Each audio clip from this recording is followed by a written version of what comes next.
Mummy, আমি ready. ওই তো সংকল্প এসে গেছে। আয় বাবা।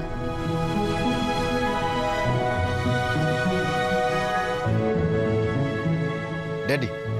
আচ্ছা ঠিক আছে ঠিক আছে, যা সাবধানে ঘুরে আয়।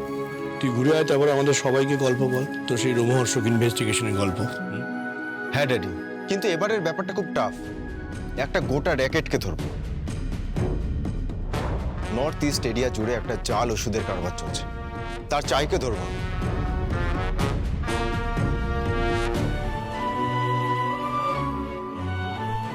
থাক, আয় বাবা দেখি।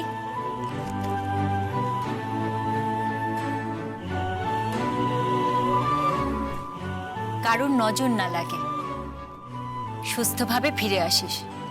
আমার ভালো লাগে না তুই এসব কাজ করিস। এই যে স্যার, আপনার ফাইলটা আপনি না উপরে ফেলে এসেছিলেন, নিয়ে এলাম। Thank you. আর মামুনি বলছে আজকে তুমি ওর আঙুলটা না একটু জোরে কামড়ে দিও। কেন রে? কারণ আজকে না ওকে খুব হ্যান্ডসাম লাগছে। ইয়েস, আমার ভাইয়াকে তো সবসময় হ্যান্ডসাম লাগে। হ্যাঁ, এই যে বডি বানিয়েছে তো আমার ছেলে, ওকে তো ফাইট করতে হবে না। He is a real fighter. Yes. এই থাক থাক থাক, একদম প্রণাম করতে হবে না। তোরা এই যুগের ছেলে, অনলি হ্যান্ডশেক। এই তুই তো তোর যেখানে শ্বশুর বাড়ি সেখানে যাচ্ছিস তো? হ্যাঁ, আমার শ্বশুর মশাই যে থানা, ওখানেই আমার কাজ।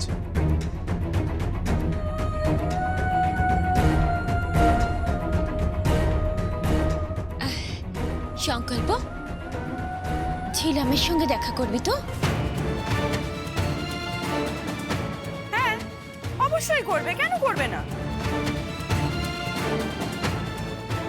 আমি তোর গাড়িতে একটা প্যাকেট রেখে দিয়েছি, পারলে সেটা ঝিলামকে দিয়ে দিস।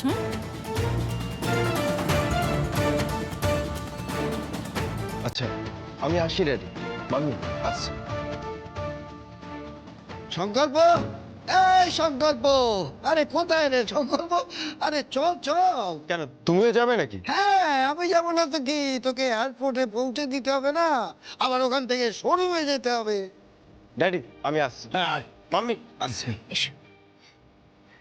দাদা বাবু, বলি কি, আমার জন্য একটু চুড়ি আর ফিতে এনো কিন্তু। হ্যাঁ, সেই সেই এত দূর যাচ্ছে তোর জন্য ফিতে আর চুড়ি আনতে। হ্যাঁ, এই দুইটা নিয়ে আয় তো।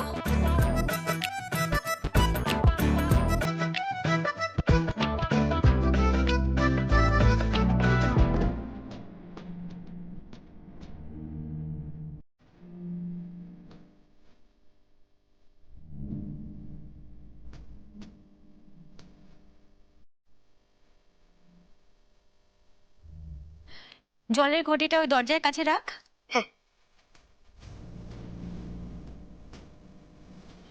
বাবা বৌদি, তুমি এখনো এসব মানো? হ্যাঁ মা তো, যেসব মানলে ছেলের মঙ্গল হয় সেসব আমি সবসময় মানব। মাম্মি, আমি যাচ্ছি। যাই না, আসি বল। আচ্ছা মম, আসছি। এসো। দুগ্গা দুগ্গা।